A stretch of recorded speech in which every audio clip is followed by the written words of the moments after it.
हिमाचल प्रदेश में एक नगर है पालमपुर। बहुत समय पहले की बात है। पालमपुर में एक धनी साहूकार रहता था। उसके 4 बेटे थे। चारों का विवाह हो चुका था। चारों बेटे और तीनों बड़ी बहुएं तो साधारण बुद्धि के थे, लेकिन छोटी बहू दुर्गा बड़ी चतुर और बुद्धिमान थी। साहूकार को अपनी छोटी बहू पर बड़ा भरोसा था। एक बार प्रदेश का राजा साहूकार से किसी बात पर नाराज हो गया। उसने साहूकार व उसके परिवार को देश निकाले की सजा दे दी और आदेश दिया कि देश छोड़ते समय वे अपने घर से कुछ भी लेकर नहीं जा सकते, सिवाय अपने शरीर पर पहने हुए वस्त्र और आभूषण के। साहूकार ऐसी आज्ञा सुनकर बहुत दुखी हुआ, पर राजा की आज्ञा मानने के अलावा उसके पास और कोई चारा भी नहीं था। चलते समय छोटी बहू ने राजा के सिपाहियों से पूछा कि क्या वह रास्ते में खाने के लिए कुछ रोटियां बना सकती है। राजा के सिपाहियों को इस पर कोई ऐतराज नहीं था। दुर्गा ने जब रोटियों के लिए आटा गूंधा, तब आटे में 4 बहुमूल्य मानिक छिपा दिए। फिर उस आटे की रोटियां बनाई और राजा के सिपाहियों को दिखाई। सिपाहियों ने रोटियां ले जाने दी। दुर्गा ने रोटियां एक पोटली में बांध ली। साहूकार का परिवार अपनी यात्रा पर निकल गया। सारा दिन चलने के बाद वे लोग एक नगर में पहुंचे। अब तक रात हो गई थी। साहूकार के परिवार ने एक धर्मशाला में डेरा डाला और खा पीकर सो गए। सुबह साहूकार ने कहा, जो कुछ गहने सबके शरीर पर है वह सब दे दो, जिससे उन्हें बेचकर कुछ खाने पीने का सामान और पहनने के लिए कपड़े आदि खरीदे जाए। पिताजी, आपको गहने बेचने की कोई आवश्यकता नहीं है। यह मानिक लीजिए और इसे बेचकर खाने पीने का सामान भी खरीदिए और व्यापार भी शुरू करिए। दुर्गा ने एक मानिक साहूकार को देते हुए कहा। साहूकार ने मानिक ले लिया और बाजार की तरफ चल दिया। यह बहुत बहुमूल्य मानिक है, इसका मूल्य तो कोई बड़ा जौहरी ही दे सकेगा, उसने सोचा। वह मानिक लेकर सबसे बड़े जौहरी की दुकान पर पहुंचा और उसे मानिक दिखाया। देखते ही जौहरी की आंखों में चमक आ गई। यह मानिक किसी तरह इससे हासिल करना होगा, उसने सोचा। वह जौहरी असल में एक चोर था। उसने साहूकार की खूब आवभगत की और बोला, यह मानिक बहुत बहुमूल्य है, इसके लिए मुझे घर से सोने की मुहरें मंगानी होंगी। और नौकर को घर भेज दिया मुहरें लाने के लिए। अब वह साहूकार को दूसरे कमरे में ले गया। वहां एक कुर्सी रखी थी। कुर्सी कच्चे सूत से बुनी थी और उस पर एक पतली गद्दी रखी थी। कुर्सी के नीचे एक तहखाना था। आप जब तक नौकर आता है इस कुर्सी पर बैठकर आराम कीजिए, मैं आपके लिए शरबत पानी भिजवाता हूं, जौहरी साहूकार से बोला।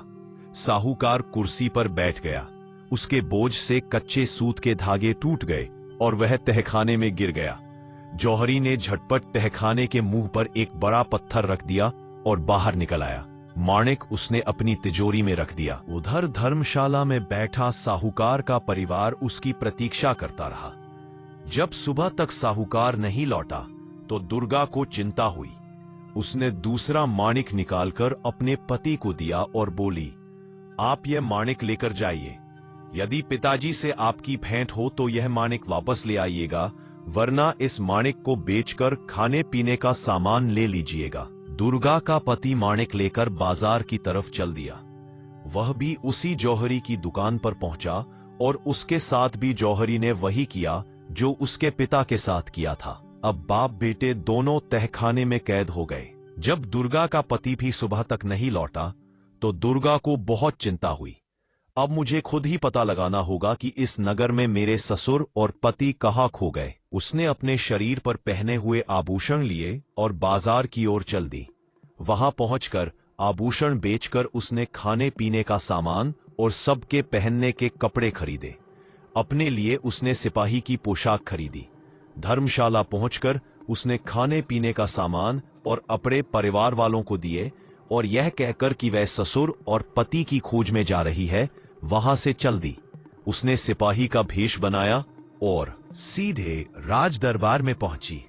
उसने हाथ जोड़कर राजा से विनती की कि उसे अपने सिपाहियों में रख ले। राजा ने जब उस सुंदर युवक को देखा तो सहर्ष उसे सिपाही की नौकरी दे दी। उसे महल के चारों ओर पहरा देने का काम मिला। कुछ दिनों से महल की पशुशाला में रोज रात को एक राक्षस आकर उत्पात मचाता था। वह रोज एक पशु को मारकर खा जाता था उसके डर के मारे कोई सिपाही उधर पहरा देने के लिए राजी नहीं होता था। दुर्गा ने राजा से पशुशाला में पहरा देने की आज्ञा मांगी। पहले तो राजा ने इतनी कम उम्र के नौजवान को मात के मुंह में ले ली। मैं धकेलने से मना कर दिया, लेकिन दुर्गा के बहुत कहने पर आज्ञा दे दी। जंगल के रास्ते पर एक बहुत बड़ा और घना पेड़ था। जब रात हुई तो दुर्गा उस पेड़ पर चढ़कर बैठ गई।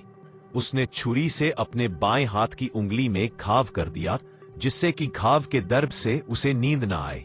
फिर पेड़ पर बैठकर पहरा देने लगी। आधी रात के बाद उसे जंगल की तरफ से आहट सुनाई दी। उसने देखा कि जंगल से निकलकर एक बड़ा सा भैंसा सींग उठाए महल की चार दीवारी की तरफ दौड़ा चला आ रहा है। वह समझ गई कि यही राक्षस है। जैसे ही वह भैंसा पेड़ के नीचे आया, दुर्गा दोनों हाथों में तलवार लेकर उसके ऊपर कूद गई और तलवार से उसकी गर्दन काट गिराई। मरते ही राक्षस अपने असली रूप में आ गया। दूसरे दिन जब राजा को यह समाचार मिला तो वह दुर्गा से बहुत प्रसन्न हुआ। तुमने राक्षस को बड़ी बहादुरी से मारा है, जो चाहे इनाम मांग लो।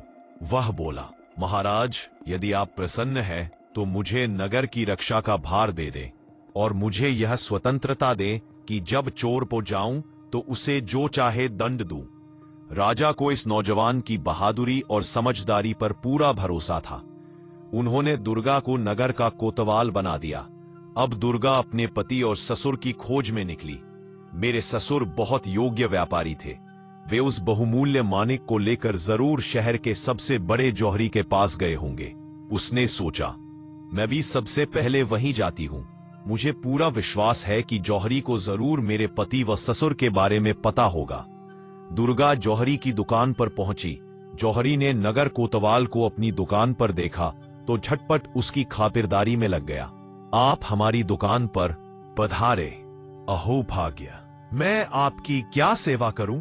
उसने हाथ जोड़कर पूछा। हमारी राजकुमारी का शीघ्र विवाह होने वाला है और महाराज अपनी बेटी के लिए एक बहुत सुंदर मानिक जरा घर बनवाना चाहते हैं। आप मुझे बढ़िया से बढ़िया मानिक दिखलाइए। दुर्गा, जो कोतवाल के भेष में थी, बोली। जौहरी ने उसे अनेक मानिक दिखाए, पर दुर्गा को कुछ पसंद नहीं आया। ये सब आप क्या दिखा रहे हैं? कोई ऐसा बहुमूल्य मानिक दिखाइए जो राजकुमारी के पद के अनुरूप हो। दुर्गा बोली। अब जौहरी ने तिजोरी खोली और उसके अंदर से वही मानिक निकाला जो उसने साहूकार से धोखे से हासिल किया था। उस मानिक को देखते ही दुर्गा पहचान गई। ये वही मानिक है जो उसके ससुर लेकर बाजार गए थे। सिपाहियों, पकड़ लो इसे। ये कोई जौहरी नहीं बल्कि एक बड़ा चोर है। दुर्गा ने आज्ञा दी। जल्दी बताओ, जिस साहूकार से तुमने ये मानिक छीना है उसे कहाँ रखा है? मैं किसी साहूकार को नहीं जानता और ये मानिक मेरा है। जौहरी बोला। ठीक है, अगर तुम सच नहीं बोलते तो मैं तुम्हारा सिर अभी धड़ से अलग करता हूं। मुझे महाराज ने पूरी छूट दी है। अपराधी को जो चाहे दंड दूं। इतना कहकर दुर्गा ने तलवार निकाल ली। भैया, अब जौहरी घबराया। लगता है कोतवाल को सब पता है, उसने सोचा। वह दुकान के बाहर भागने लगा। सिपाहियों ने उसे पकड़ लिया और रस्सी से बांध दिया। दुर्गा दुकान की तलाशी लेने लगी। दूसरे कमरे में उसे बड़ा सा पत्थर दिखाई दिया। उसने सिपाहियों से पत्थर हटाने के लिए कहा। पत्थर हटाया गया। तहखाने में साहूकार व उसका बेटा अधमरी हालत में पड़े थे। दोस्त, दुर्गा सबको लेकर दरबार में पहुंची और राजा को सब कुछ बताया। मेरे नगर का सबसे बड़ा जौहरी चोर है। राजा के क्रोध का ठिकाना नहीं था। उसने फौरन उसे कारागार में डलवा दिया। राजा अपने इस युवक कोतवाल की वीरता और बुद्धिमत्ता से बहुत प्रभावित हुआ। इस वीर युवक को तो मेरा दामाद होना चाहिए। उसने अपनी पुत्री के विवाह का प्रस्ताव दुर्गा के सामने रखा। महाराज, मैं ऐसा नहीं कर सकता, मुझे क्षमा करें। उसके बाद दुर्गा ने अपना सिपाही का भेष उतारा और अपने असली रूप में आ गई। फिर हाथ जोड़कर राजा के पैरों में गिरकर उसे बताया कि इस तरह उसने सिपाही का भेष अपने ससुर और पति का पता लगाने के लिए धारण किया था। फिर राजा उसकी बुद्धिमत्ता पर चमत्कृत रह गया। उसने न केवल दुर्गा को क्षमा कर दिया बल्कि उसके ससुर को नगर में व्यापार करने की स्वतंत्रता भी दी।